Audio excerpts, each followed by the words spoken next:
السلام علیکم ورحمۃ اللہ وبرکاتہ۔ میں آپ تمام طلباء کو ایک بار پھر خوش آمدید کہتا ہوں دل کی گہرائیوں سے، اور امید کرتا ہوں کہ آپ سب پاکی کا، صفائی کا، پنج وقتہ نماز، تلاوت قرآن پاک، تسبیحات، بڑوں کی خدمت کا اہتمام کر رہے ہوں گے، اور پڑوسیوں کے حقوق کا بھی خصوصی خیال رکھتے ہوں گے، اور نمازوں کے بعد اور نمازوں کے علاوہ بھی دعاؤں کا اہتمام کرتے ہوں گے، اور اکرام مسلم یعنی ہر مسلمان کا اکرام کرنا، بڑوں کا ادب و احترام کرنا، چھوٹوں کے ساتھ شفقت کا معاملہ کرنا، ان تمام چیزوں کو آپ مد نظر رکھتے ہوئے زندگی گزار رہے ہوں گے۔ اور ایک اور بات یہ کہ علماء حق کا جو ہے ضرور اکرام کریں، ان کی قدر دل و جان سے کریں، ٹھیک ہے انشاءاللہ۔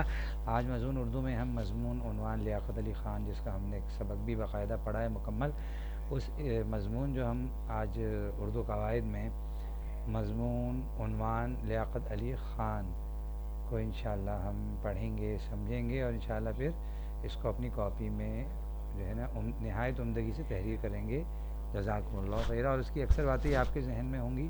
اب ہم نیکسٹ سلائیڈ کی طرف بڑھتے ہیں، لیکن اس سے پہلے یہ کہ آپ لوگ شروع سے آخر تک کمرہ جماعت میں مکمل توجہ کے ساتھ موجود رہیے، صحیح ہے۔ اور یہ ہے کہ اردو زبان کی محبت اللہ سے مانگیں کہ ہماری قومی زبان کی محبت ہمارے دل و دماغ میں رہے، اور اس کی اہمیت بھی ہمارے دل و دماغ میں برقرار رہے، اور اس میں مزید اضافہ ہی ہوتا رہے انشاءاللہ۔ اب اس کے لیے کیسے ہوگا؟ جب آپ دوسروں کے دلوں میں یہ اہمیت اور محبت بٹانے کی محنت کریں گے، اللہ سے دعائیں کرتے رہیں گے، تبھی ممکن ہے، ٹھیک ہے انشاءاللہ۔ جزاکم اللہ خیرہ۔ نیکسٹ سلائیڈ کی طرف بڑھتے ہیں۔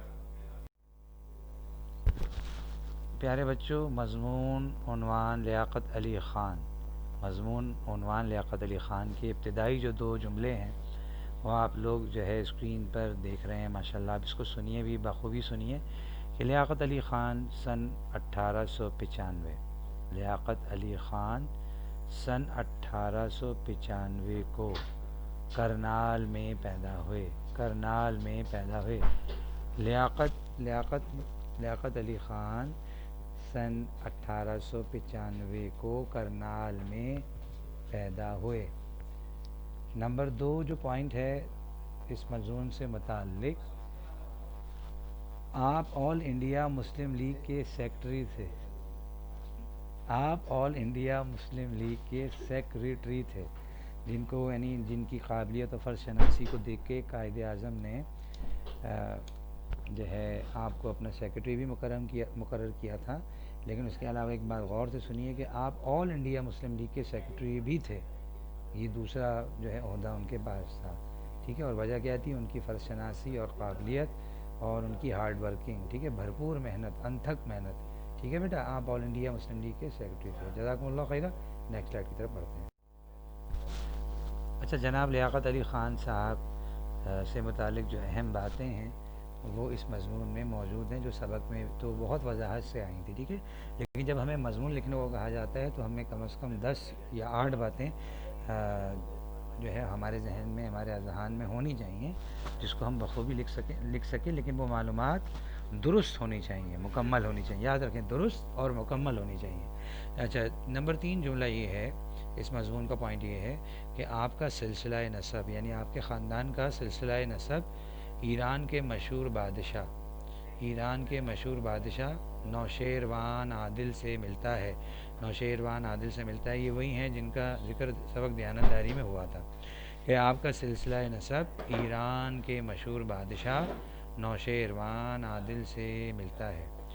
اور نمبر 4 میں اس کو دوبارہ پڑھ لیتا ہوں، آپ کا سلسلہ نسب ایران کے مشہور بادشاہ نوشیروان عادل سے ملتا ہے۔ اچھا، نمبر 4 جو جملہ ہے اس مضمون سے متعلق جو پوائنٹ ہے وہ یہ ہے کہ آپ نے یعنی لیاقت علی خان صاحب نے ابتدائی تعلیم یو پی میں، ٹھیک ہے، آپ نے ابتدائی تعلیم یو پی میں، یہ انڈیا میں جگہ ہے، بی اے علی گڑھ یونیورسٹی سے کیا، یعنی آپ نے ابتدائی تعلیم یو پی میں حاصل کی، اور بی اے یعنی بیچلرز آف آرٹس کی ڈگری ہوتی ہے، جو اس زمانے میں بہت اہمیت تھی، اس کی ابھی بھی بہت اہمیت ہے، لیکن اس زمانے میں اس کی بہت زیادہ قدر تھی اور بہت زیادہ اس کی مانگ تھی۔ تو آپ نے ابتدائی تعلیم یو پی میں حاصل کی اور بی اے علی گڑھ یونیورسٹی سے کیا، ٹھیک ہے انشاءاللہ۔ اب ہم جزاکم اللہ خیر نیکسٹ سلائیڈ کی طرف بڑھتے ہیں۔ پیارے بچوں، عزیز طلباء کرام، اب آپ لوگ اس سلائیڈ میں جملہ نمبر 5 اور 6 انشاءاللہ آپ لوگ اس کو ملاحظہ کریں گے اور جو ہے نا پڑھیں گے بھی اور سمجھیے بھی. اور یہ اکثر باتیں ہم لوگ سبق کے اندر پڑھ چکے ہیں جو کہ ہماری درسی کتاب میں موجود ہیں جماعت سوم میں. تو 5واں جملہ یہ ہے کہ اعلیٰ تعلیم حاصل کرنے، اعلیٰ تعلیم حاصل کرنے آپ انگلستان گئے. آپ انگلستان گئے. انگلستان کو انگریزی زبان میں انگلینڈ کہتے ہیں. انگلینڈ جس کی ٹیم پچھلے سال گزشتہ سال ورلڈ کپ کرکٹ کا بھی جیتی تھی، اور اس وقت جو ہے نا کافی سپر کرونا وہاں پر آیا ہوا ہے. اعلیٰ تعلیم حاصل کرنے آپ انگلینڈ گئے. وہاں آپ نے قانون کی ڈگری حاصل کی، یعنی آپ وہاں ایڈوکیٹ بن کر آئے. ٹھیک ہے نا. وہاں آپ نے قانون کی ڈگری حاصل کی، جسے جو ہے نا ایل ایل بی کی ڈگری کہتے ہیں نا، ایل ایل بی. ٹھیک ہے نا. اعلیٰ تعلیم حاصل کرنے آپ انگلستان گئے، وہاں آپ نے قانون کی ڈگری حاصل کی. نمبر 6 جو پوائنٹ ہے، نمبر 6، وہ یہ ہے آپ اپنے دل میں قوم کا درد رکھتے تھے. یہ واقعی ان کے دل میں بر صغیر کے مسلمانوں پہ جو ظلم و ستم ہو رہے تھے، اس کو واقعی وہ درد کو محسوس کرتے تھے. اسی لیے آپ نے انتھک محنت کی، اور آپ کی قابلیت فرض شناسی کی وجہ سے آپ کو سیکرٹری میں مقرر کیا گیا. قائد اعظم کے آپ قریبی ساتھیوں میں تھے. ٹھیک ہے. اور آپ جو ہے نا دیگر آگے اور باتیں آ رہی ہیں. تو آپ کے دل میں حقیقی درد تھا قوم کے لیے، مسلمانوں کے لیے جو بر صغیر کے مسلمان تھے، جس پہ انگریز اور ہندو مل کر ظلم و ستم ڈھا رہے تھے. جزاکم اللہ خیر. نیکسٹ سلائیڈ کی طرف بڑھتے ہیں. محترم طلباء کرام، میں امید کرتا ہوں کہ آپ لوگ مکمل توجہ کے ساتھ جو ہے ویڈیو دیکھ رہے ہیں اور آڈیو سن رہے ہیں، اور کسی بھی ایسے کام میں مشغول نہیں ہیں جس سے آپ کا تعلیمی حرج ہو. اچھا، انشاءاللہ میں اچھا گمان رکھتا ہوں. اچھا، 7ویں نمبر پہ بیٹا جو جملہ ہے، جو پوائنٹ نمبر 7 ہے جناب لیاقت علی خان صاحب سے متعلق، وہ یہ ہے کہ لیاقت علی خان ایک فرض شناس اور نہایت قابل شخص تھے، جس کا ذکر ہم نے سبق میں تفصیلی طور پہ پڑھا تھا. آپ کو یاد ہے نا کہ لیاقت علی خان ایک فرض شناس کہتے ہیں جو اپنے فرائض کو، جو اس کے لیے انتہائی ضروری باتیں ہیں، ان کو پہچانتا بھی ہے، اس پہ عمل بھی کرتا ہے، اور دوسروں کو ان کی فرض شناسی کی طرف متوجہ کرتا ہے. ان پہ جو فرائض ہیں اس کی طرف توجہ دلاتا رہتا ہے. تو لیاقت علی خان ایک فرض شناس اور نہایت قابل شخص تھے. لیاقت علی خان ایک فرض شناس اور نہایت قابل شخص تھے. نمبر 8 جو جملہ ہے اس کے بعد یہ ہے کہ آپ کی خود اعتمادی اور نظم و ضبط کی بدولت، آپ کی خود اعتمادی اور نظم و ضبط کی بدولت عوام نے آپ کو قائد ملت کا خطاب دیا. عوام نے آپ کو قائد ملت کا خطاب دیا. جزاکم اللہ خیرا. نیکسٹ سلائیڈ کی طرف بڑھتے ہیں. پیارے بچوں اور میرے عزیز طلباء کرام، اب آپ لوگ اس سلائیڈ میں اس مضمون سے متعلق جملہ نمبر 9 اور جملہ نمبر 10 جو کہ اس مضمون کو مکمل ہو جائے گا یہاں پر انشاءاللہ آخر میں، تو اس کو انشاءاللہ ملاحظہ کر رہے ہیں، اور اس کی ریکارڈنگ کو بھی بخوبی سنیے. اگر سمجھ میں نہ آئے تو ویڈیو کو دوسری اور تیسری مرتبہ بھی دیکھ سکتے ہیں اور سن بھی سکتے ہیں، لیکن مکمل توجہ کے ساتھ جب سنیں گے دیکھیں گے تبھی انشاءاللہ مکمل فائدہ ہوگا. اچھا، پوائنٹ نمبر 9 یہ ہے کہ آپ پاکستان کے، یہ ہمارا جو وطن عزیز ہے، ملک ہے ہمارا، دیش جو ہے، آپ پاکستان کے پہلے وزیر اعظم مقرر ہوئے تھے. اور ایک بات یہ بھی ذہن میں رکھیے کہ پاکستان کا مکمل نام اسلامی جمہوریہ پاکستان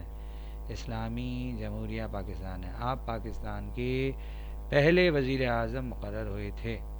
اچھا، آخری جملہ جو اس مضمون سے متعلق ہے وہ یہ ہے کہ آپ کی شہادت، یعنی لیاقت علی خان، ان کو قائد ملت کا خطاب مل چکا تھا آپ کی خود اعتمادی اور نظم و ضبط کی بدولت. تو آپ کی شہادت کے بعد، تو آپ کو معلوم ہے کہ یقیناً آپ کو یاد ہوگا کہ 16 اکتوبر 1951 کو لیاقت پارک میں، اس کا نام لیاقت پارک ہے، اور یہ کہاں پر ہے؟ راول پنڈی میں ہے. تو آپ کی شہادت کے بعد قوم نے آپ کو